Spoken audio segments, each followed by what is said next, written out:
Welcome to the quietest corner of the village. We knew you'd find us eventually.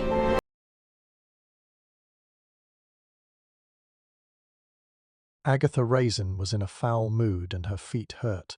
She stood in the damp, draughty expanse of the Castley village hall, her small, bear-like eyes fixed in a glare of pure, unadulterated venom. The object of her hatred was not the hideous floral curtains that had hung by the stage since 1982, nor the persistent draught rattling the high windows. It was Mrs. Genevieve Tarkington.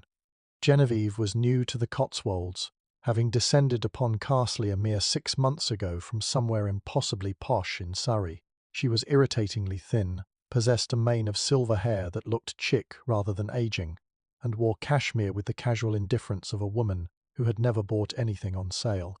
Worse, she had immediately usurped Agatha's hard-won position on the village hall renovation committee.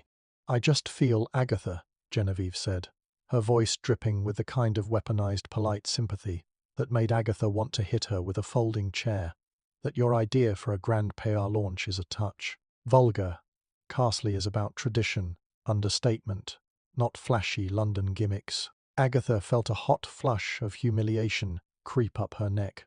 She crossed her arms, her expensive silk blouse rustling. "It's not a gimmick, Genevieve. It's an event.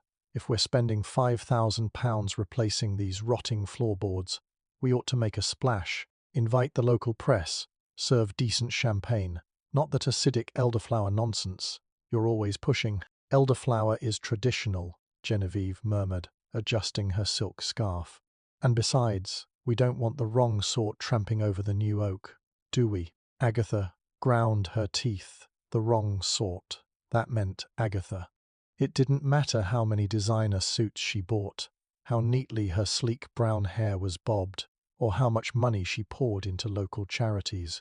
To women like Genevieve, Agatha would always be the brassy PR woman from Birmingham who had clawed her way up in London. A sudden, sharp pang of loneliness hit her. James Lacey, her handsome, infuriating neighbour, was off on some historical society trip to France, leaving her entirely without an ally to roll his eyes with her. She was 50-something, single, and currently being lectured on taste by a woman who looked like a well-dressed Afghan hound. Now, ladies," came the soothing, melodic voice of Mrs. Bloxby. The vicar's wife stepped between them, her sensible tweed skirt brushing against Agatha's sharp black trousers. "Let us not bicker. The builders are making such wonderful progress.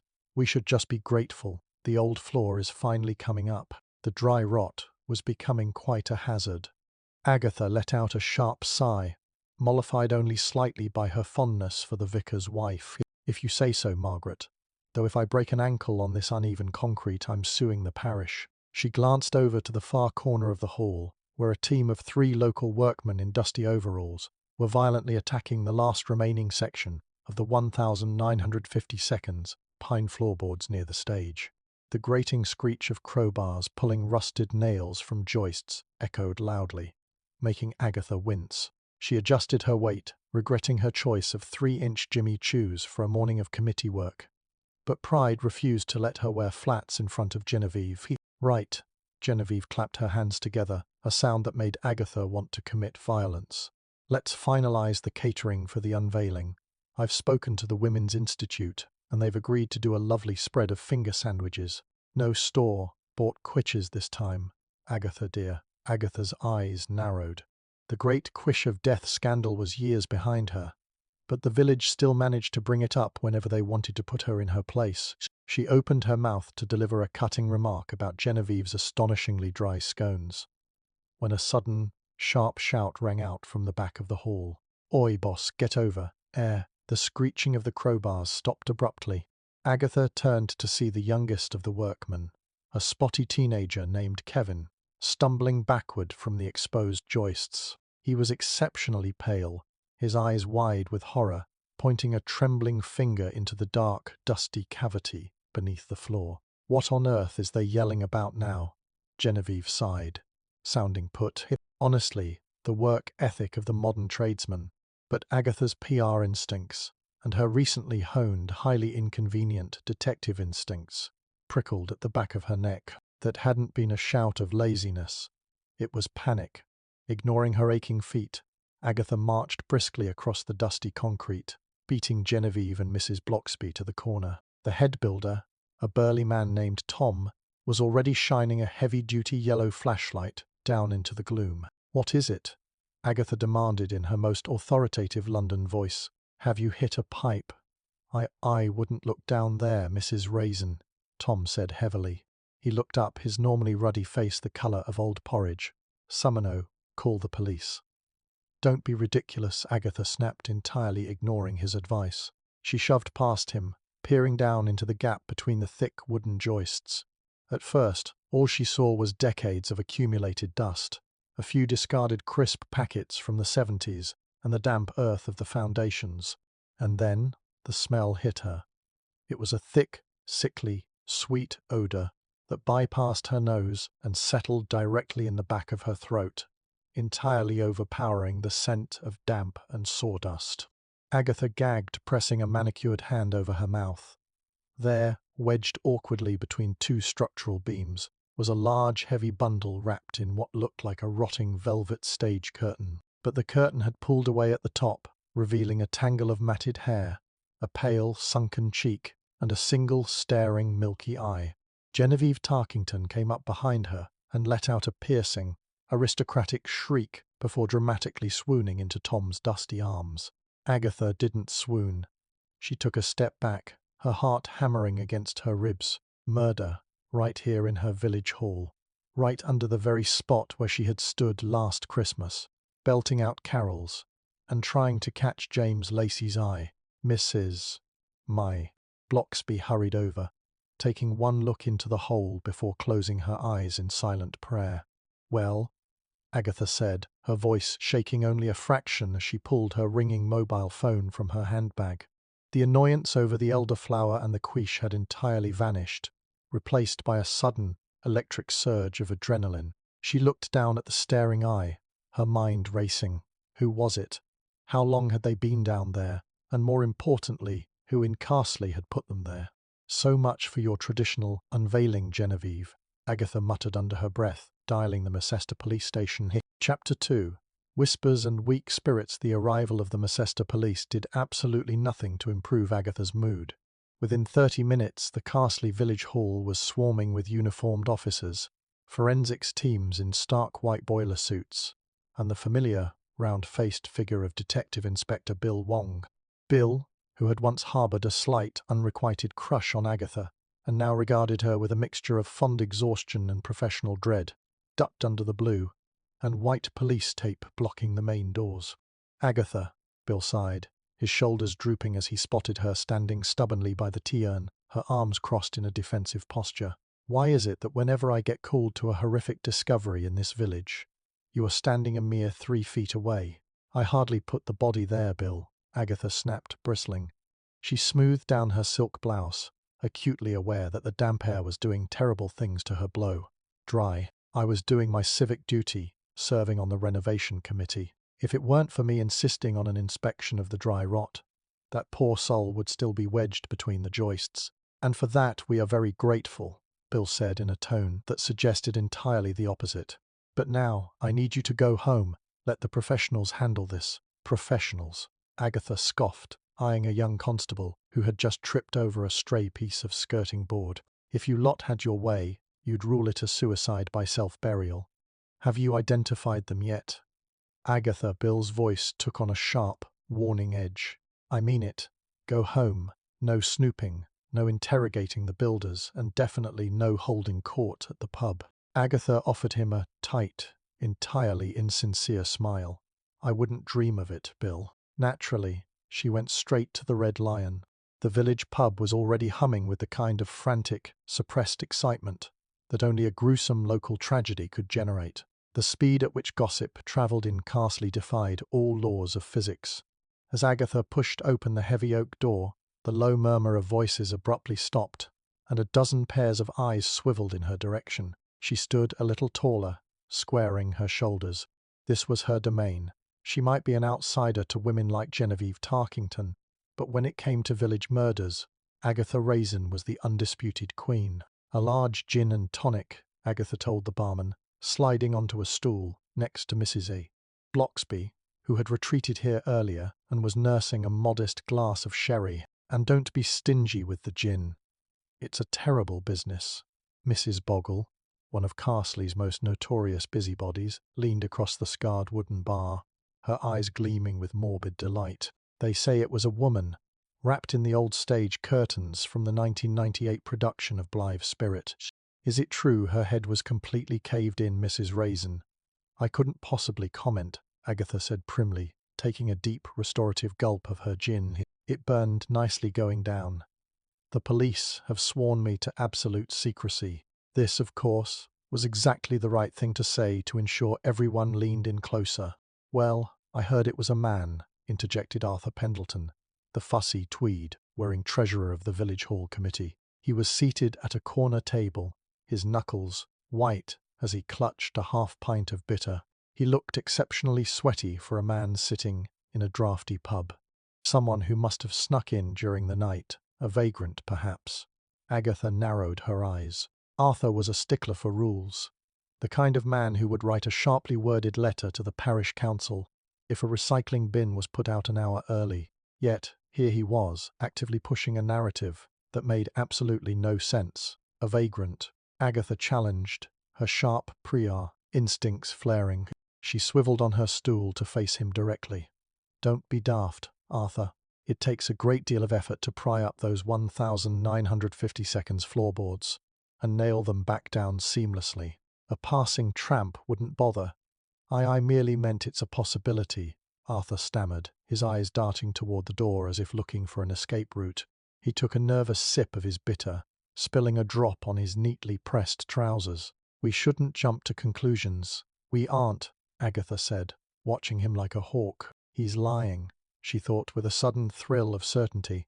Or, at the very least, he knows something he isn't saying. Before she could press the advantage and completely flay Arthur under the gaze of the entire pub, the door banged open. Genevieve Tarkington made her entrance.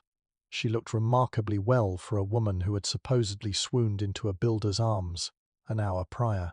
She had reapplied her lipstick, a soft, tasteful rose, and possessed the brave, tragic aura of a grieving widow, despite having no connection to the corpse whatsoever. Oh, it's just too awful, Genevieve announced to the room at large, pressing a manicured hand to her chest. The police are everywhere. I simply cannot stop trembling. To think I was standing right above that thing. Agatha rolled her eyes so hard they actually ached. Do sit down, Genevieve, Agatha said loudly, cutting through the murmurs of sympathy. You'll pull a muscle, being that dramatic. Genevieve shot her a look of pure poison, though her smile remained fixed. We all process shock differently, Agatha. Though I suppose you're quite used to this sort of unpleasantness. It seems to follow you, doesn't it? The pub fell dead silent. It was a direct hit, a reminder to everyone present that Agatha was a magnet for trouble, an unnatural element in their quiet village. Agatha felt that familiar, hot spike of shame and defensive fury. She wanted to throw her gin in Genevieve's perfectly styled face. She wanted James Lacey to walk through the door and defend her with a witty, devastating remark. But James wasn't here. She was on her own. Agatha gripped her glass tightly, refusing to let the vulnerability show. Yes, well, she said, her voice dripping with dangerous sweetness. Someone has to clean up the messes.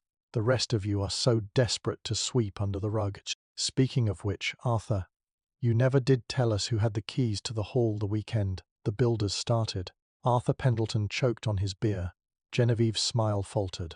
And Agatha, despite her aching feet and bruised pride, felt the familiar, irresistible pull of the hunt. Chapter 3. The keyholder's secret, the heavy, suffocating silence that settled over the Red Lion, was more telling than any confession. Arthur Pendleton's face had turned the alarming shade of an overripe plum. He was dabbing at his damp forehead with a neatly folded handkerchief, his hands trembling so violently he nearly knocked over his half-pint of bitter a second time. The keys, Arthur squeaked, his voice cracking on the high syllable. He cleared his throat loudly, trying to summon a shred of his usual pompous authority. Really, Agatha, this is quite inappropriate. The police are handling the investigation. We shouldn't be conducting our own amateur kangaroo court in the middle of the local pub. I'm not conducting a court, Arthur. I'm asking a very simple question, Agatha said, leaning back against the bar with a casual air she didn't entirely feel. She crossed one leg over the other, letting her expensive heel dangle. The builders didn't start tearing up the parquet until Monday morning, but whoever put that unfortunate soul under the floorboards had to get into the hall sometime over the weekend. Now, as the committee treasurer, and the man who prides himself on keeping a meticulous inventory of parish property, you do keep a log of who borrows the spare sets, don't you? Arthur's eyes darted frantically toward the exit, only to find Mrs. Boggle and the village postman blocking the path like two human gatekeepers of local law. Of course I keep a log, Arthur muttered, staring intently at the condensation running down his beer glass. But the log is at my house, and I fail to see why it's any of your business. Agatha, you're on the committee, yes, but you aren't an officer. Oh, stop being such a pompous old bore, Agatha snapped, her patience evaporating entirely. A body was found rotting beneath our feet, Arthur. If you're hiding something, it's going to look terribly suspicious when D.I. Wong gets around to asking you. And trust me, he will.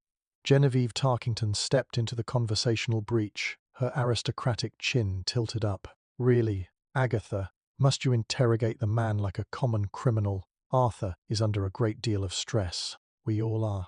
I think we've had quite enough morbid speculation for one afternoon. Agatha turned her cool gaze onto Genevieve. Defending him, Genevieve?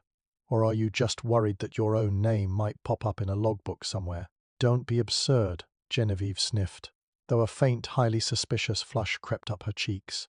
I didn't even live in Carsley 2 years ago, let alone have keys to the village hall. True, Agatha murmured, narrowing her eyes. Which brings up another interesting point. Just how long has that body been under the floorboards?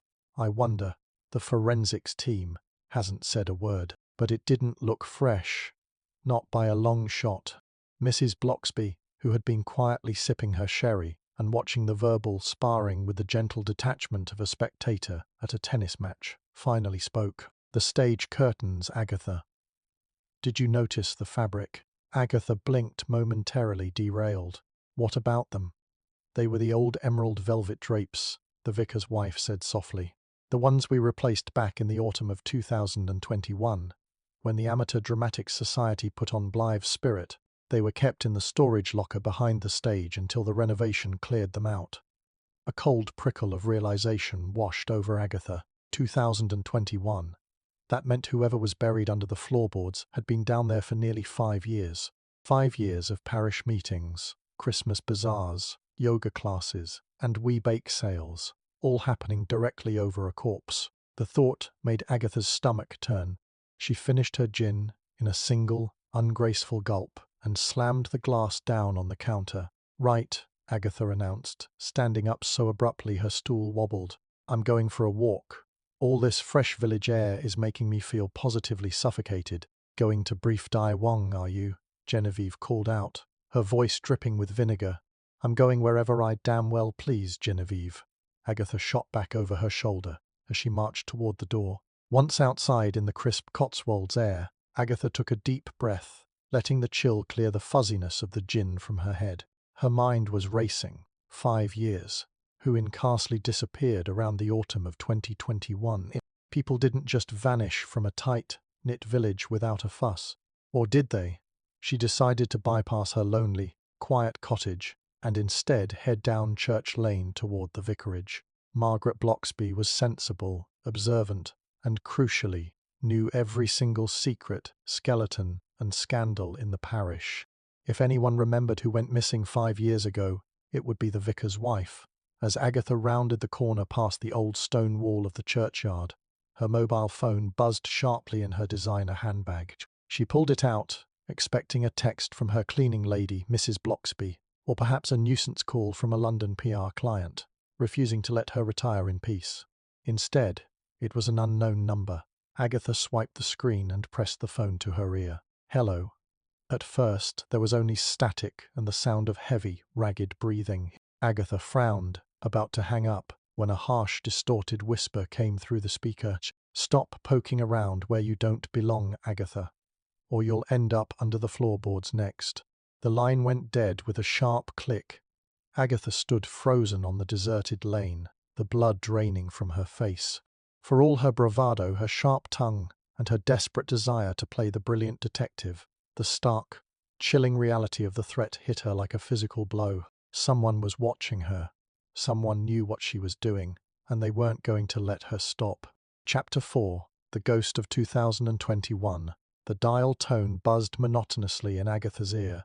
Long after the call had disconnected, she stood stock, still on Church Lane, her hand trembling slightly as she lowered the phone. The crisp Cotswold's air suddenly felt biting, slipping right through the fabric of her silk blouse. "Stop poking around where you don't belong, Agatha, or you'll end up under the floorboards next." The threat hung in the quiet afternoon air, vivid and terrifying. For all her posturing at the Red Lion and her fierce competitive need to outshine Genevieve Tarkington, Agatha was abruptly reminded that murder was not a clever parlor game or a PR crisis to be spun. It was lethal, cold, and now it had targeted her. A surge of hot, indignant anger quickly eclipsed the initial flash of fear. Me? Under the floorboards? Not bloody likely. Agatha thrust the phone back into her handbag with enough force to snap a compact mirror, squared her shoulders, and forced her aching feet to march forward toward the vicarage. Whoever was trying to scare her into backing down fundamentally misunderstood her personality. Threats did not deter Agatha Raisin. They merely made her infinitely more stubborn. The vicarage door opened before she could even raise the brass knocker. Mrs. Bloxby stood in the doorway, wearing a sensible cable knit cardigan and holding a steaming mug of tea, as if she had sensed Agatha's arrival through sheer intuition. "Agatha, dear," the vicar's wife said, her calm eyes scanning Agatha's pale face and tightened jaw. "You look as though you've seen a ghost. Or worse, a bailiff. Come in out of the draft." Grateful for the sanctuary, Agatha stepped into the warm, cluttered hallway, shedding her coat with more aggression than necessary. "I need a drink, Margaret, and I don't mean tea. Though I suppose tea will do if you've got something medicinal to splash into it." Mrs. Bloxby led her into the cozy, book-lined study, quietly pushing a plush armchair toward her. "Whiskey, please," Agatha murmured, collapsing into the seat. Within moments, a generous amber splash hit a heavy crystal glass. Agatha took a deep swallow, letting the burn steady her racing pulse. She looked up at the vicar's wife, who sat opposite her with folded hands, waiting patiently. "I just got a phone call," Agatha said, her voice dropping to a low, intense whisper. "An anonymous warning. Whoever killed that poor soul under the hall floor knows I'm looking into it. They threatened me." Mrs. Bloxby didn't gasp or drop her teacup. Instead, she let out a quiet, sorrowful sigh. "I was afraid something like this might happen. People in small villages have long memories, Agatha, and they have a great deal to protect." "Did you recognize the voice?" "No, it was distorted, whispered." Agatha shook her head, leaning forward. "Which brings me here, Margaret. You've been running this parish for decades. You know everyone who disappeared in the autumn of 2021. Mrs. Bloxby paused, her gaze drifting toward the window where the late afternoon shadows were lengthening across the lawn. "That was a difficult year for many reasons. Coming out of the pandemic lockdowns, tempers were frayed. Businesses were struggling." He cut to the chase. "Margaret, who vanished?" "Well," the vicar's wife murmured thoughtfully, "there were a few people who left rather suddenly. Young Toby Miller went off to join a commune in Wales, though his mother still gets postcards. And old Mr. Henderson passed away peacefully in a nursing home in Gloucester." She tapped a finger against her chin. "Then, of course, there was Martin." Agatha's ears pricked up. "Martin? Martin who?" "Martin Drake," Mrs. Bloxby said quietly. "He was the village hall caretaker at the time. A quiet, somewhat melancholic man. Not well liked by everyone. He had a bit of a drinking problem and was notoriously grumpy about people tracking mud onto his freshly polished floors." "What happened to him?" "The official story," Margaret said, fixing her clear, intelligent eyes on Agatha, "was that he packed up his caravan one weekend in November and simply skipped town. Left behind a month's unpaid rent and a note saying he was heading north for a fresh start." "And nobody checked?" Agatha asked, incredulous. in a village where people notice if you buy the wrong brand of tinned tomatoes. Martin was a loner, Mrs. Blocksby explained with a touch of melancholy. He had no family to speak of, and he kept to himself. When he didn't show up for work on a Monday morning, Arthur Pendleton went down to his caravan, found it empty, and assumed he had finally cracked under the pressure, and bolted. The committee was just relieved. They didn't have to deal with his redundancy payout. Agatha sat back, the puzzle pieces clicking violently into place in her mind. A grumpy caretaker who held the keys to the village hall, who disappeared the exact same weekend the old emerald velvet stage curtains were taken down, who was found buried beneath those very floorboards. It wasn't a random vagrant. It was an inside job. Arthur Pendleton, Agatha whispered, her eyes narrowing. Arthur was the treasurer back then, too. He was the one who found the empty caravan. Arthur is a very cautious man, Mrs. Blocksby said neutrally, though the warning undertone was unmistakable. And caution, when mixed with fear, can make people do terrible things. Agatha polished off the last of her whiskey, the liquid courage reigniting her fiery spirit. She stood up, smoothing down her skirt, her fear entirely replaced by the thrill of the chase. "Thank you, Margaret," Agatha said crisply, grabbing her handbag. "You've been immensely helpful. Be careful, Agatha," the vicar's wife called out softly as Agatha marched toward the door. Curiosity killed more than just the cat. "Let it try," Agatha muttered, stepping back out into the Cotswold's dusk. She had a date with an accountant, a logbook, and a very nervous man named Arthur Pendleton. Chapter 5. Tea, Terror, and Tax Receipts. The sun was dipping below the horizon, casting long, bruised shadows across the Cotswold's lanes as Agatha marched purposefully toward Arthur Pendleton's cottage. Her initial shock had entirely worn off, replaced by a righteous, bulldog-like determination. If Arthur thought he could feed her a pack of lies about a runaway caretaker while a corpse rotted beneath the village hall, he was sorely mistaken. She bypassed the front path and marched straight up to the side gate, her Jimmy Choos crunching audibly on the gravel drive. A warm, yellow light glowed from the windows of Arthur's aggressively tidy living room. Through the lace curtains, she could see him sitting at his antique mahogany desk, surrounded by what looked like stacks of financial ledgers, frantically writing something down. Agatha didn't bother knocking. She simply rattled the brass latch, pushed the front door open, and stepped right into the hallway. "Arthur," she called out, her voice sharp enough to strip wallpaper. "Drop the pen and turn around, because we need to have a little chat about Martin Drake." A loud, terrified shriek echoed from the living room, followed immediately by the sound of a heavy ceramic mug crashing to the floor and shattering into 100 pieces. Agatha smirked, stepping into the doorway. Arthur Pendleton was pressed back against his bookshelves, his face the color of skimmed milk, staring at her as if she were a ghost. At his feet, a steaming puddle of Darjeeling tea soaked into a very expensive-looking Persian rug, mingling with shards of fine-bone china. "Good grief, Agatha," Arthur gasped, clutching a hand to his chest, his breathing coming in ragged, shallow gasps. "Are you completely insane? You just walked into my house. You didn't lock your door, Arthur. In a village where someone is buried under the floorboards, you really ought to be more security conscious," Agatha replied coolly. She stepped around the tea puddle, uninvited, and sank gracefully into a wing-back armchair opposite his desk. She crossed her legs, resting her chin on her hand, fixing him with a stare that had once made hardened London PRA executives weep. Arthur scrambled to pick up a sheaf of papers that had scattered across the carpet, his fingers shaking so badly he dropped them twice. I was busy. I didn't hear you knock. What on earth are you doing here?"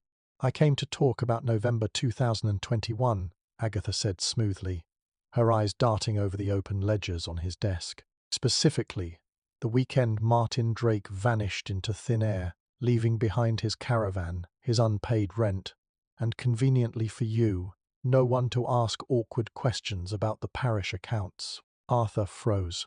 The color drained completely from his face, leaving him looking sickly and shrunken inside his tweed jacket. He slowly lowered himself into his desk chair, though he kept his hands firmly planted over a specific ledger as if he were guarding state secrets. "Martin left," Everyone knows that, Arthur said, though his voice lacked any real conviction. He packed up and went north. I told the police back then, and I'll tell them again. Except you didn't tell the police the whole truth, did you, Arthur? Agatha leaned forward, narrowing her eyes. You said he bolted, but when I spoke to Margaret Bloxby, she mentioned something very interesting. Martin was a grumpy, meticulous caretaker who guarded the village hall keys with his life. Yet, the weekend he supposedly skipped town, the old emerald velvet stage curtains came down, and 5 years later Martin was found wrapped inside them, buried under the parquet. Arthur swallowed hard, a bead of sweat trickling down his temple. That's a ridiculous coincidence. Anyone could have taken those curtains. They were just sitting in the storage locker. Really? Agatha arched a brow. Because it takes a crowbar, a great deal of physical strength, and a very specific set of keys to pry up those 1,950 seconds floorboards and nail them back down without anyone noticing. A random drifter wouldn't bother hiding a body with such architectural precision, but a caretaker, or someone who had unfettered access to the building and its financial records. Agatha's gaze dropped meaningfully to the ledger under Arthur's trembling hands. What were you hiding in the parish accounts back in 21, Arthur? Agatha asked, her voice dropping to a dangerous icy purr. Did Martin catch you dipping your fingers into the charity funds? Did he threaten to blow the whistle on your tidy little bookkeeping arrangement? Is that why he ended up as interior decoration beneath the stage? No, absolutely not, Arthur shouted, slamming his fist onto the desk, knocking over a brass paperweight. Tears of sheer panic welled in his eyes. I didn't kill him. I swear to God, Agatha, I didn't murder Martin. Then prove it, Agatha demanded, standing up and looming over his desk. Show me the logs. Show me the accounts from November 21. Because right now, you look like a man who has a very short runway left before Di Wong comes knocking with a warrant. Arthur looked up at her, trembling violently. He opened his mouth to speak, but before a single word could come out, a sharp, metallic clink echoed from the dark garden outside the window. Agatha whipped her head around toward the glass. In the pitch, black darkness beyond the lace curtains, a shadowy silhouette ducked away from the window, melting silently into the shrubs. Someone had been listening to every single word. Chapter 6. Shadows on the Gravel. Agatha didn't hesitate for a fraction of a second. The instinct that had served her so well in the cutthroat world of London public relations. The instinct to hunt down the source of a leak before it could ruin everything. Took absolute control. Stay right there, Arthur, Agatha hissed, spinning on her heel. Before the terrified accountant could utter a word of protest, Agatha marched across the room, wrenched open the front door, and plunged headfirst into the chilly Cotswold's night. The garden was pitch black, save for the weak amber glow spilling from Arthur's living room window. The crunch of gravel beneath her expensive heels sounded deafeningly loud in the quiet night air. Agatha hurried down the path, her arms wrapped tightly around herself against the sudden drop in temperature. Hello, she called out, her voice sharp and carrying a distinct edge of defensive fury. I know you're out here. Show yourself, you coward. Silence answered her, save for the mournful rustle of the wind through the overgrown laurel bushes lining the property boundary. Agatha reached the edge of the lawn, scanning the dark shapes of the flower beds. Nothing, just a stray neighborhood cat darting indignantly across the grass, its eyes glowing green in the reflected light. She walked over to the side window, where Arthur's desk sat. Looking down, she spotted a clear footprint pressed into the damp flower bed beneath the glass. A print made by a heavy, flat-soled shoe, completely distinct from her own high heels, or Arthur's sensible loafers. Someone had been standing there, someone had been listening to every single accusation, every panicked denial, and every detail about Martin Drake and the parish accounts. A cold shiver ran down Agatha's spine, entirely unrelated to the autumn chill. The anonymous phone call earlier in the day hadn't been an empty bluff. The killer was actively tracking her moves, reacting to her investigation in real time. Agatha. Arthur's nervous, shaky voice broke the silence. He was standing cautiously in the doorway, clutching a brass fireplace poker like a terribly misguided weapon, peering out into the dark. Did Did you see someone? Agatha walked back toward the porch, brushing a stray leaf off her silk blouse. She kept her expression hard and unyielding, refusing to let Arthur see just how rattled she actually was. Whoever was listening to us just got a free front row seat to your impending ruin, Arthur, Agatha said coldly, brushing past him and stepping back into the warmth of the hallway. Arthur stumbled backward, slamming the front door shut and throwing the heavy deadbolt with trembling fingers. He looked like a man on the absolute verge of a medical emergency. He dropped the poker onto the floor with a heavy clang and collapsed back into his desk chair, burying his face in his hands. I'm ruined, Arthur whimpered, his shoulders shaking. If the police find those ledgers, if they think I had anything to do with Martin, then stop acting like a guilty man and start talking. Agatha snapped, sweeping back into the living room and standing right over him. She reached down, grabbed the edge of the financial ledger he had been shielding earlier, and wrenched it out from under his hands. Arthur let out a pathetic squeak, but he made no move to stop her. Agatha flipped open the heavy leather-bound book, her sharp eyes scanning the neat columns of figures dating back to late 2021. At first glance, it looked like standard parish bookkeeping, donations, repair costs, utility bills for the village hall. But Agatha, who had spent decades auditing corporate budgets and cleaning up financial scandals for high-profile clients, knew how to spot a cooked book. Her finger traced a line down the page for the 14th of November, 2021, the exact weekend Martin Drake disappeared. Look at this, Agatha murmured, tapping a fingernail against a specific entry, a withdrawal of £4,000 under emergency structural repairs. But there were no structural repairs authorized by the committee that month, were there, Arthur? Arthur peeked through his fingers, his face pale and clammy. He swallowed hard, looking like a cornered rat. Martin found the discrepancy first. He was doing some maintenance in the vestry and noticed the renovation fund was short. He came to me on Friday evening. He was angry. He said unless I replaced the money and reported it to the diocese, he would go straight to the police. The pieces fell into brutal, sickening alignment. So you bought him off?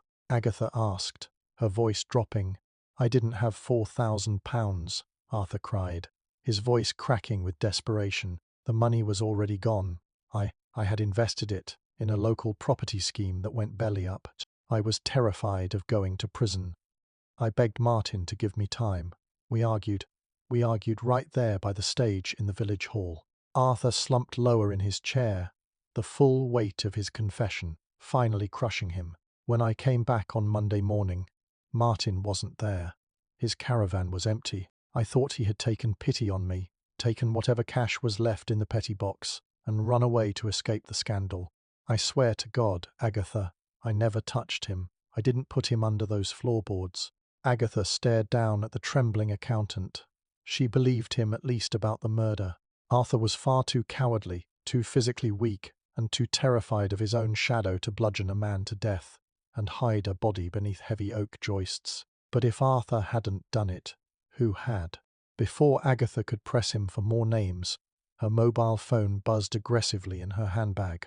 She pulled it out, expecting another threatening text or perhaps an irate call from Di Wong. Instead, it was a text message from a local number, containing a single chilling photo taken from across the dark garden just moments ago. A clear, zoomed-in picture of Agatha standing in Arthur's lit window, accompanied by a new message. You look lovely in the crosshairs, Agatha. Care to take another peek outside. Chapter 7. The trap is sprung. The glowing screen of Agatha's mobile felt like a live coal in her hand. She stared at the photograph, her own startled profile framed perfectly against Arthur Pendleton's lace curtains, with a chilling clarity. The killer wasn't just hiding in the shadows. They were playing with her, treating her investigation like a spectator sport before delivering the coup de grace. Arthur peeked up from his hands, noticing the sudden loss of colour in Agatha's face. What is it? What's wrong? Nothing, Agatha lied smoothly, pressing the power button to plunge the screen into darkness. She slipped the phone back into her bag with a practiced icy composure, though her heart was hammering a furious rhythm against her ribs. She refused to let Arthur, or the person lurking outside, see her panic. She turned her attention back to the shivering accountant. Listen to me, Arthur. You are in a monumental mess, but you are not a murderer. Yet, Arthur squeaked, his eyes wide with horror. Yet, Agatha repeated sharply, because if you don't help me figure out who else knew about your little embezzlement scheme, Daiwang is going to haul you down to Macesta in handcuffs before you can even pack a toothbrush. Now think, Arthur. Who else knew that Martin Drake was auditing the books? Who knew about the missing £4,000? Arthur pressed trembling fingers to his temples, groaning softly. Nobody. I swear, I kept it quiet. I just told Martin I'd fix it. People don't just guess about missing parish funds, Arthur, Agatha interrupted, her PR instincts kicking into overdrive. Financial discrepancies didn't float around on the village breeze. Someone had to have looked at those ledgers, someone had to have tipped Martin off, or better yet, used Arthur's secret vulnerability to orchestrate a much darker game. Did anyone else have access to your office? Did anyone help you with the committee accounts? Arthur blinked, his foggy, panic-stricken brain struggling to dredge up the past. Well, Genevieve Tarkington has been helping me audit the historical records since she joined the committee 6 months ago. She said she had a background in estate management. Agatha froze. Genevieve, the impossibly chic, irritatingly wealthy newcomer from Surrey who had immediately seized control of the village hall renovation committee, pushed for traditional aesthetics, and mocked Agatha at every turn. Except, Agatha's mind raced backward. Genevieve only moved to Carsley 6 months ago. The murder happened 5 years ago. Unless Genevieve wasn't entirely a stranger to the village, or someone else close to the committee was pulling the strings. Anyone else? Agatha pressed, leaning in closer. Think, Arthur. Only Tom, Arthur stammered, wringing his hands. Tom, the head builder. He's done maintenance work for the parish for years. He sometimes checked the storage room, keys out for me when I was laid up with my gout. Tom, the burly, ruddy-faced builder, who had been standing right there when the body was found. The man who had looked at the corpse beneath the floorboards not with shock, but with the heavy, resigned dread of a man looking at a problem he thought he had buried permanently. Agatha straightened up, her jaw set with absolute unyielding determination. The pieces were coming together, but she didn't have enough solid proof to hand over to a skeptical Daiwang. The police would want a confession, or better yet, a public collapse, and Agatha knew precisely how to get one. Get up, Arthur, Agatha commanded, her voice brooking no argument. What? Where are we going?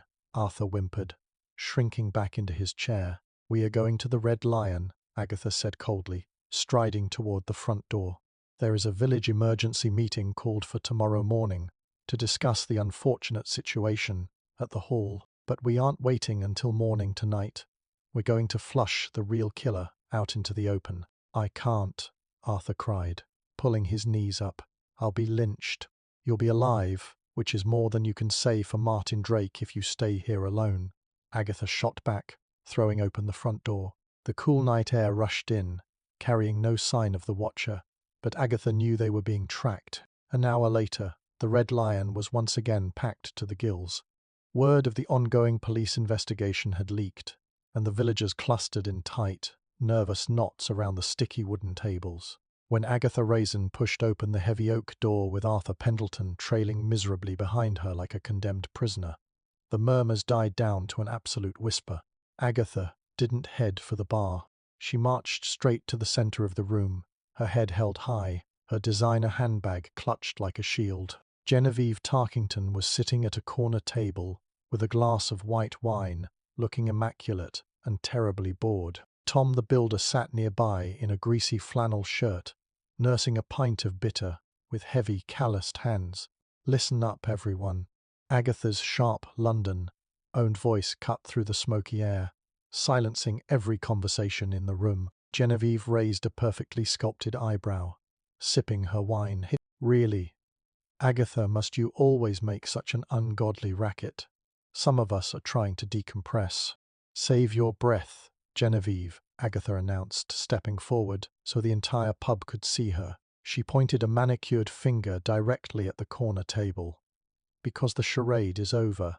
We know about the missing £4,000 from November 21. We know Martin Drake threatened to expose the thief, and we know that someone in this very room didn't just help cover up a financial crime. They used a crowbar and a pair of emerald velvet curtains to bury a man alive beneath the village hall. A collective gasp sucked the oxygen right out of the room. Arthur trembled violently beside her, unable to meet anyone's eyes. Genevieve's smile vanished, replaced by a flash of genuine, cold fury. "Have you completely lost your mind, you brassy old fool? You can't just throw wild accusations around." "I'm not guessing, Genevieve," Agatha interrupted, her eyes locking onto the tall, broad-shouldered builder, who had just slowly lowered his pint glass. Tom's face had gone from ruddy to an ugly mottled grey. "Am I right, Tom?" Agatha asked, her voice ringing out clear and dangerous in the silent pub. "Or should we ask D.I. Wong to test those heavy work boots of yours for traces of 5-year old pine dust?" Chapter 8. The weight of a heavy boot. The silence in the Red Lion was absolute. You could have heard a pin drop on the sticky floorboards, or the quiet hum of the ancient refrigerator behind the bar. Every eye in the room darted from Agatha to Tom the builder, then back to Agatha, holding its collective breath. Tom didn't explode into a theatrical rage, nor did he shrink away like Arthur Pendleton. Instead, the burly builder slowly set his pint glass down onto the scarred wooden table. The thick calluses on his hands looked like coarse sandpaper against the glass. He let out a long, heavy sigh, the sound of a man who had been carrying an unbearable weight for 5 long years and was almost in some dark corner of his soul, relieved to finally set it down. "You've got a real habit of sticking your nose where it doesn't belong, Mrs. Raisin," Tom said, his voice a low, gravelly rumble that carried across the quiet room. He didn't look like a terrified criminal. He looked tired, bone, wary and cold. Agatha stood her ground, though her pulse hammered wildly against her ribs. She kept her chin tilted up, refusing to let him see her tremor. "It's a terrible habit, Tom, but it yields remarkable results. You didn't just help Arthur cover up a missing £4,000, did you? You went a step further. You silenced Martin Drake permanently." "I didn't mean to kill him," Tom muttered, the words slipping out before he could bite them back. Across the room, Arthur Pendleton let out a sharp, strangled shriek, clutching his head in his hands. "You killed him. You actually killed him, Tom." "Shut it, Arthur," Tom snapped, his eyes flashing with a dangerous hardened edge. He looked back at Agatha, his heavy shoulders slumping.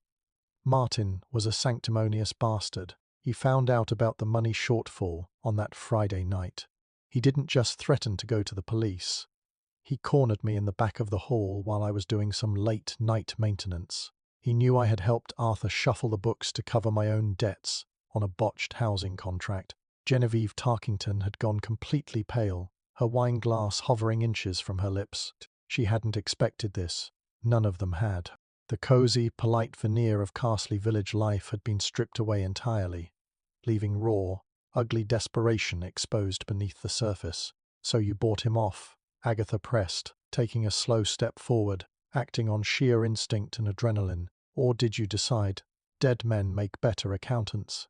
"I went to talk some sense into him that Sunday night," Tom said, staring down into the dark amber depths of his unfinished beer. "I brought some cash, hoping to buy his silence until I could pay the parish back. But Martin wouldn't listen. He started screaming at me, threatening to ruin my business, my family, everything I'd built. He shoved me, and I shoved back." Tom squeezed his large, thick hands into tight fists, his knuckles turning white. "I didn't realize how hard he hit his head against the edge of the stage framing. One second, he was yelling, red-faced and furious, and the next he was just lying there, not breathing." A collective murmur rippled through the pub crowd. "Mrs." Boggle gasped, clutching her pearls as if she might faint, though her eyes remained glued to the drama unfolding before her. "And you panicked," Agatha said, her voice softening just a fraction, catching the tragic, pathetic reality beneath the brutality of the crime. "You had a dead body in the village hall, and you didn't know what to do." "What could I do?" Tom barked, a bitter, self-loathing laugh escaping his lips. "If I went to the police, I'd be facing manslaughter charges at best, murder at worst. My life would be over. So, I looked around. I saw the old emerald velvet curtains from the Dramatic Society sitting in the storage locker. I had my tools right there. The floorboards were old and easy to pry up if you knew where the joist sat. He looked up, locking his weary, bloodshot eyes directly onto Agatha. I wrapped him up, laid him down in the dark beneath the floor, and nailed the parquet back down. I told myself it was temporary, that I'd figure out a way to move him later. But days turned into weeks, weeks turned into years, and the village just forgot he existed. People thought he skipped town. I actually started believing we got away with it. Until we decided to replace the rotting floorboards, Agatha said quietly. Yeah, Tom whispered, dropping his head into his hands. When you lot started talking about a grand renovation, my stomach dropped straight to my shoes. I've been living in a waking nightmare for 6 months, waiting for the floor to give way. And today it finally did. The pub was dead silent. Arthur was weeping softly into his handkerchief, completely broken. Genevieve stared into space, her sophisticated facade utterly shattered. Agatha stood tall in the center of the room, a strange mixture of triumph and profound emptiness washing over her. She had solved it. She had unmasked a killer, outsmarted the village gossip network, and proven her sharp detective instincts once again. Before anyone else could speak, the heavy oak doors of the Red Lion swung open with a loud bang, and Detective Inspector Bill Wong strode in, flanked by 2 uniform officers with handcuffs ready. Right, Bill sighed, rubbing the bridge of his nose as he surveyed the tense, silent room. Someone called in an anonymous tip that a full confession was currently underway. Tom, don't make me ask twice. As the officers moved in to cuff the broken builder, Tom didn't resist. He simply stood up, offered one last heavy look toward Agatha, and allowed himself to be led out into the cool Cotswolds night. Agatha let out a long, shaky breath, her adrenaline finally beginning to fade, leaving behind a dull, familiar ache in her tired, expensive shoes. Chapter 9. The morning after the morning sun broke over the Cotswolds with a deceptive storybook brilliance, casting long golden fingers across the manicured lawns and stone cottages of Carsley. Birds chirped cheerfully in the ancient oak trees, blissfully unaware that just 24 hours prior, the very ground beneath the village had been a literal tomb. Agatha Raisin, however, was in bed, and she felt precisely like a sack of damp laundry. She lay staring up at her floral patterned ceiling, listening to the rhythmic, comforting ticking of the antique grandfather clock in the hallway. Her head throbbed with a mild, lingering hangover, the inevitable price of celebrating the solution of a murder, with 3 large gins and a chaotic late night debrief with Mrs. Bloxby. Her feet, mercifully liberated from the tyranny of Jimmy Choo's, throbbed with a dull, retrospective ache. She had solved it. Tom was in a holding cell in Macester. Arthur Pendleton was currently packing his bags to go live with a disapproving sister in Manchester, and Genevieve Tarkington had suddenly developed a pressing, urgent need to visit family in the south of France, effectively abandoning the village hall renovation committee to its fate. Agatha had won.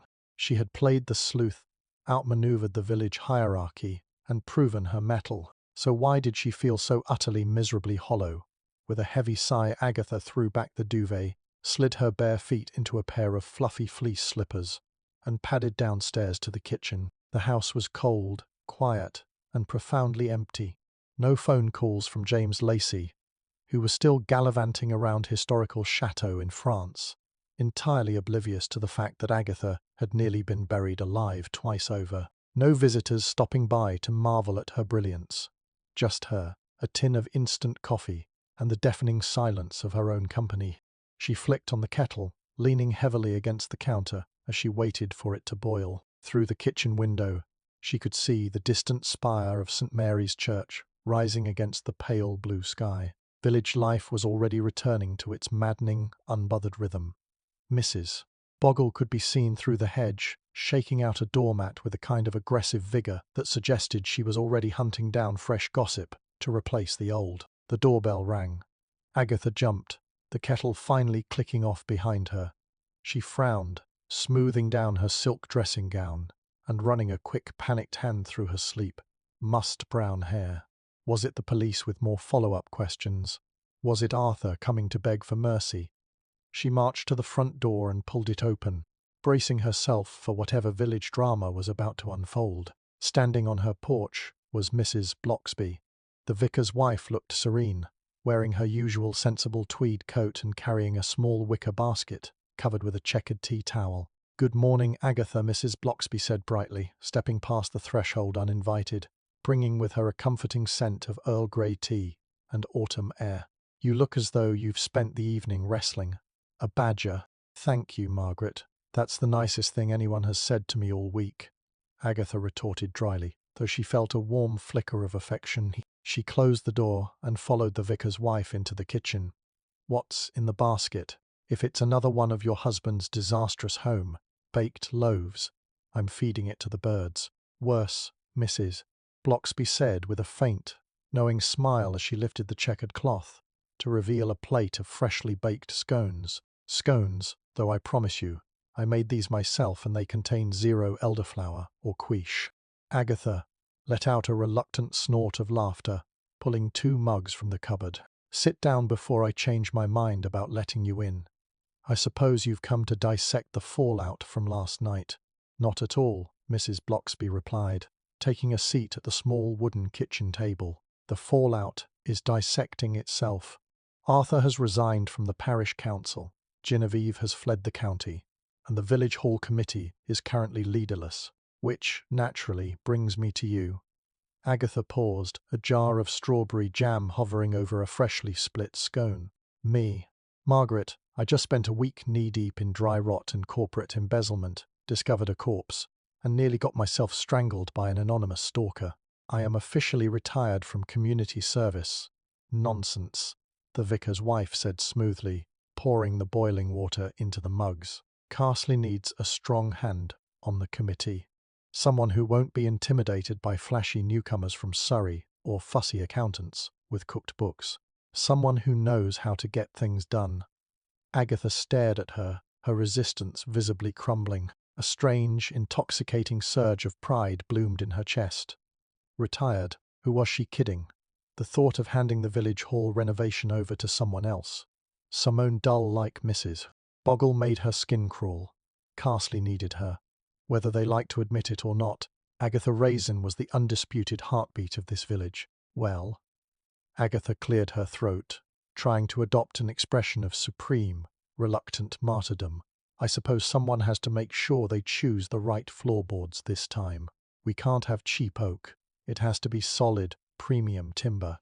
And as for the grand launch, a PR event," Mrs. Bloxby finished with a gentle, knowing smile, "with champagne, local press, and no elderflower in sight." "Exactly," Agatha said, a triumphant grin finally breaking across her face. She took a bite of the scone, washing it down with a hot gulp of coffee. The ache in her feet faded, the hangover retreated, and the empty, hollow feeling in her chest vanished. The village was back to normal, the killer was behind bars, and Agatha Raisin was back on top where she belonged. Chapter 10. The grand reopening 3 months later, the Carsley Village Hall looked nothing like the draughty, rotting relic of the past that had nearly claimed Agatha's sanity. The new solid oak floor gleamed under the warm glow of freshly polished brass sconces. The hideous floral curtains from 1982 were gone, replaced by tasteful, heavy drapes of deep hunter green that actually managed to look sophisticated rather than depressing. Outside, a crisp winter breeze swept across the Cotswolds, but inside, the hall was packed to absolute capacity, buzzing with the sound of laughter, high-pitched gossip, and the sharp, satisfying pop of champagne corks. Agatha Raisin stood near the newly built stage, surveying her domain with an expression of supreme, unadulterated satisfaction.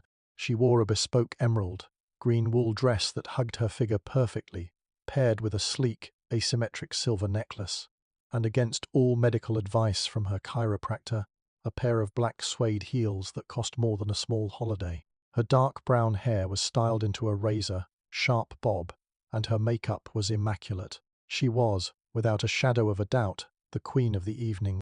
"Well, Agatha," boomed the deep, cheerful voice of Colonel Botherby as he marched up, handing her a fresh glass of actual non-acidic champagne. "I must say you've really outdone yourself. This place looks positively palatial. Makes you forget all about Well, you know, the unpleasantness. Thank you, Colonel, Agatha said, taking a sip of the bubbly and offering a radiant, gracious smile. We simply wanted a space that reflected the high standards of Carsley. No shortcuts, no hidden surprises. At the mention of hidden surprises, a few nearby villagers chuckled nervously, though the dark cloud of the murder had largely dissipated into the comforting ether of small-town folklore. Arthur Pendleton was long gone, safely tucked away in Manchester. Tom was awaiting trial in a Mercester cell, and Genevieve Tarkington had officially put her Surrey, chick cottage on the market, having realised that Carsley was a village with a far too literal memory. "A toast!" cried Mrs. Bloxby, stepping onto the edge of the stage with a gentle, commanding grace. The murmurs in the hall instantly died down. The vicar's wife raised her glass high, her eyes scanning the crowd before resting with warm affection on Agatha. "To community, to renewal, and most especially to the woman who pulled us out of the dust and put us back on our feet. To Agatha Raisin." A chorus of hearty cheers erupted through the room. Glasses clinked together, and a wave of warm applause washed over the hall. Agatha felt a hot, thrilling flush of pride bloom in her chest. She lifted her glass in acknowledgement, soaking in the adoration, the respect, and the sheer, glorious validation. They loved her. They respected her. She wasn't just the brassy PR woman from Birmingham anymore. She was Carsley's saviour, its unofficial protector, and its undisputed social leader. As the applause died down and the village band struck up a lively, toe-tapping folk tune, Agatha slipped away from the main cluster of guests, seeking a quiet moment of cool air near the side exit. She pushed open the heavy wooden door, stepping out onto the porch for a breath of crisp evening air. The stars twinkled brilliantly across the vast ink-black Cotswold sky. It was peaceful, quiet, perfect. A familiar crunch of gravel sounded from the path leading up to the hall. Agatha turned, her sharp eyes narrowing slightly.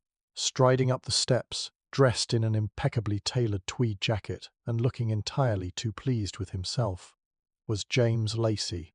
He had finally returned from his extended Historical Society tour of France, looking tanned, relaxed, and infuriatingly dashing. "Agatha," James greeted, stopping a few feet away with a slow, enigmatic smile playing at the corners of his mouth. "I hear I missed quite a bit of excitement while I was away. Drains acting up. A spot of interior remodeling beneath the floorboards."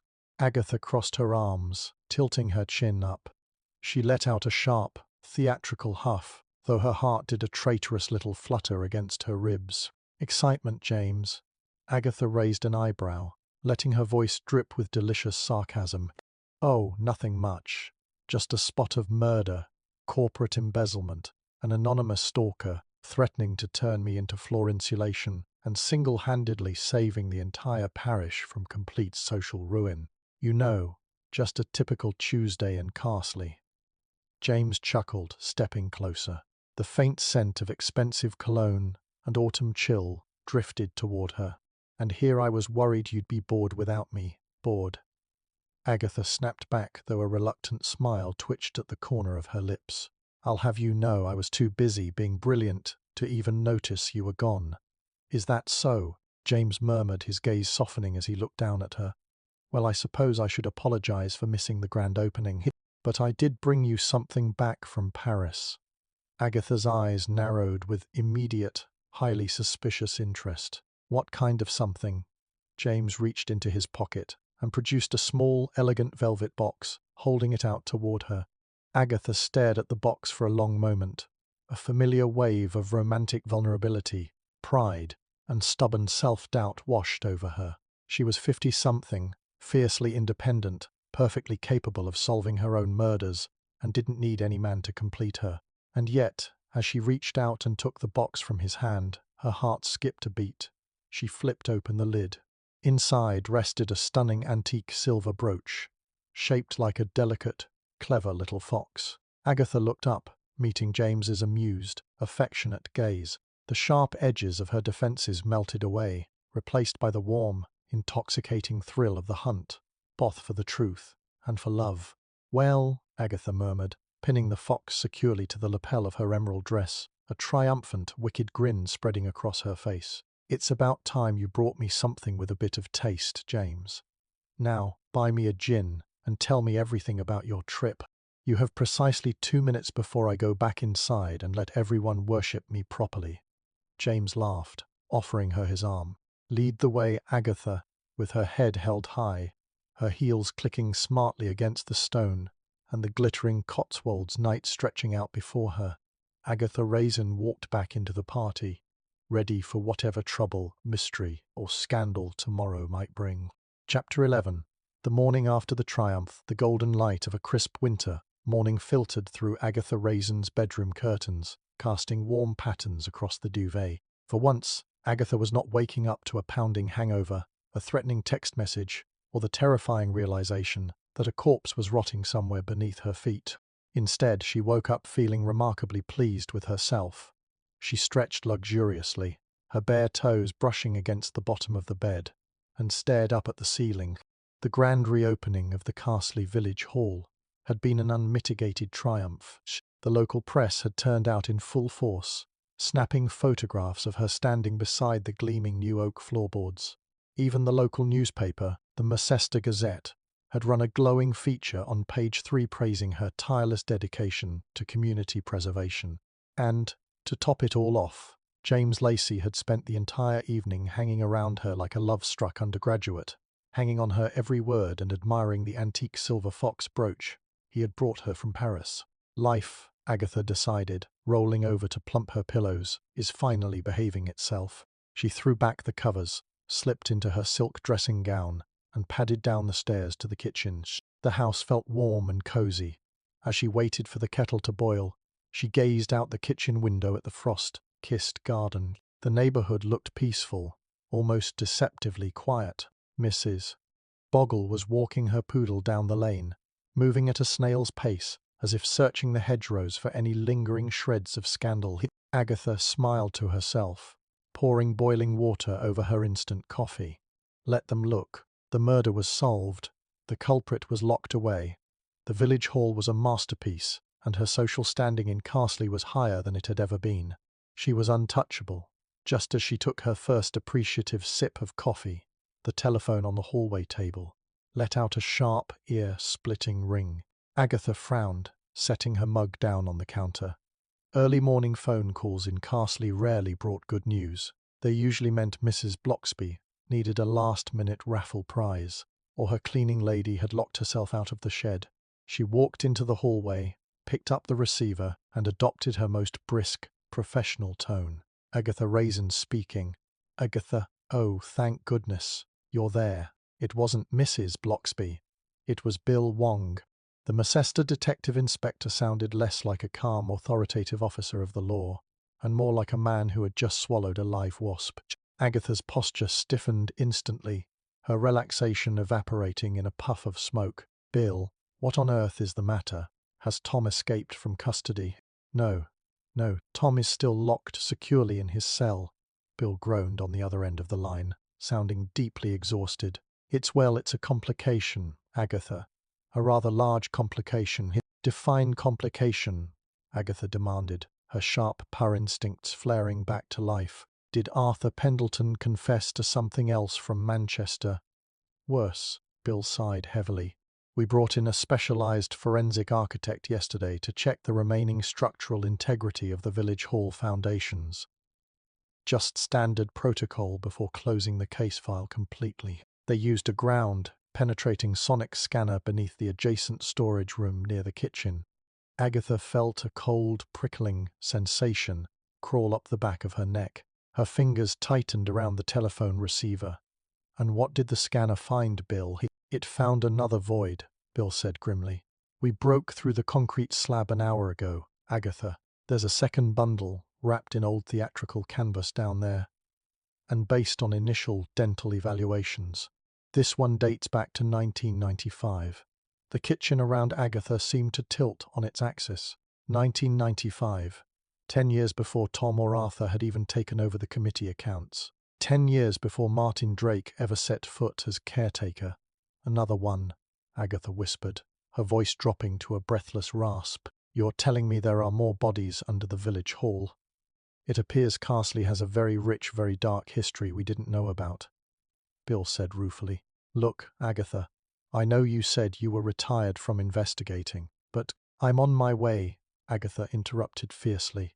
Before Bill could even utter another word, Agatha slammed the phone down onto its cradle. Any thoughts of a quiet morning, a peaceful retirement, or sipping coffee in her dressing gown vanished instantly. A second body from 1995. That meant Tom wasn't the only killer, and the village hall had been operating as a graveyard for decades.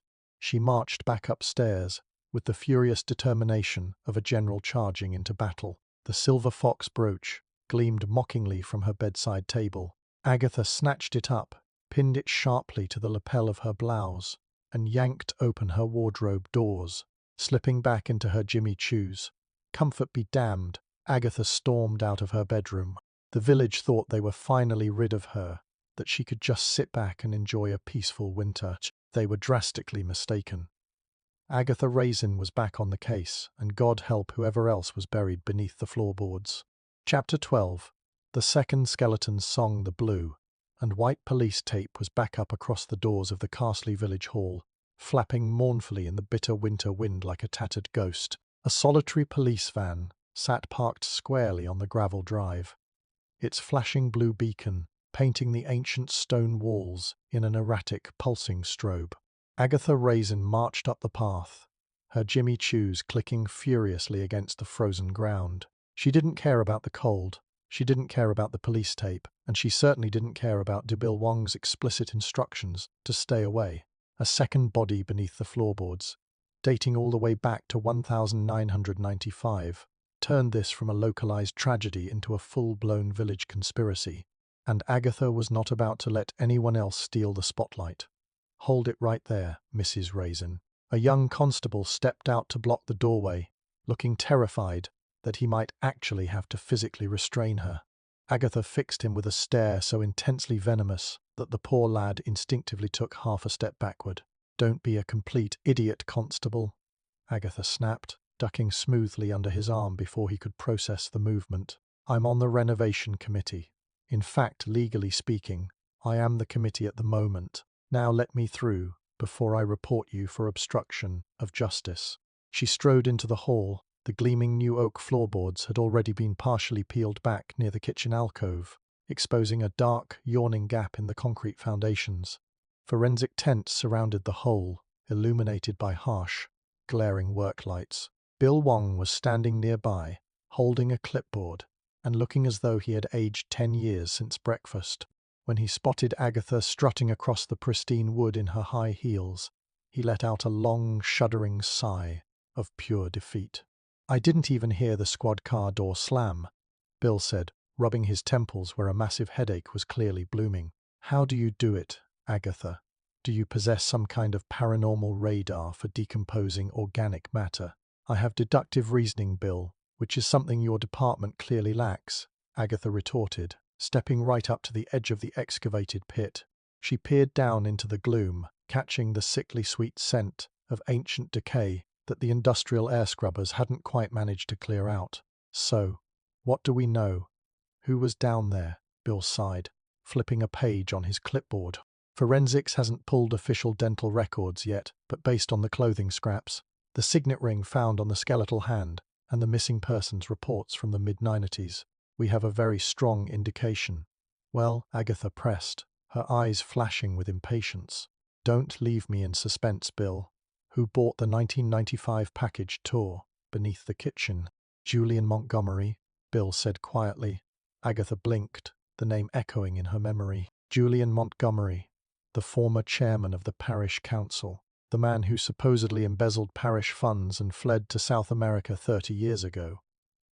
The very same, Bill nodded grimly. Except he never made it to South America. It looks like he got as far as the concrete mixer. He was bludgeoned with a heavy iron fire poker, wrapped in old stage canvases from the parish's 95 production of The Importance of Being Earnest, and entombed right here. Agatha's mind raced. Julian Montgomery, 30 years ago. That meant the corruption, the cover-ups, and the murders weren't a one-off accident committed by a panicked builder. It was an institutional tradition. Who was chairman of the parish council, after Julian disappeared? Agatha asked sharply, her brain connecting dots with terrifying speed. Bill looked up from his clipboard, his expression grave. Arthur Pendleton's uncle, Arthur Sr., and the parish treasurer at the time. He paused, swallowing hard. Was Charles Tarkington, Genevieve's late father-in-law. The silence in the hall grew heavy and suffocating. It wasn't just a builder covering his tracks. It was a generational Carsley elite cover-up. A bloody legacy handed down through local families to protect their reputations, their properties, and their stolen funds. Good grief, Agatha whispered, a rare shiver of genuine awe running down her spine. Carsley isn't a sleepy little English village. It's a fucking cartel in Tweed. Language, Agatha, Bill automatically reprimanded, though he didn't look like he disagreed. We're going to have to pull every historical ledger, audit every committee meeting from the 90s, and bring in half the senior citizens in the county for questioning. Well, you won't have to look far for a confession, Agatha said, turning around with a sudden, brilliant, wicked grin spreading across her face. Bill frowned, raising an eyebrow. What are you talking about? Agatha pointed a manicured finger toward the far side of the hall, where Mrs.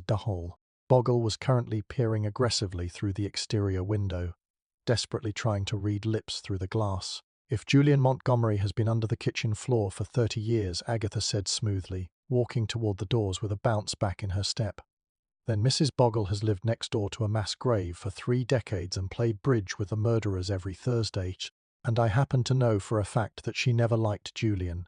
Bill stared at her for a second, then a slow, resigned smile broke across his face. Agatha, don't you dare. Too late, Bill. Agatha called back over her shoulder, yanking the heavy double doors open and stepping out into the crisp Cotswold's air. I have questions to ask, and a village to whip into shape. She strode across the gravel toward a thoroughly startled Mrs. Bogle, her Jimmy Choos clicking a sharp, triumphant rhythm against the frozen ground. Murder, scandal, and dark village secrets might lurk beneath every floorboard in Carsley, but Agatha Raisin was entirely ready to dig them all up.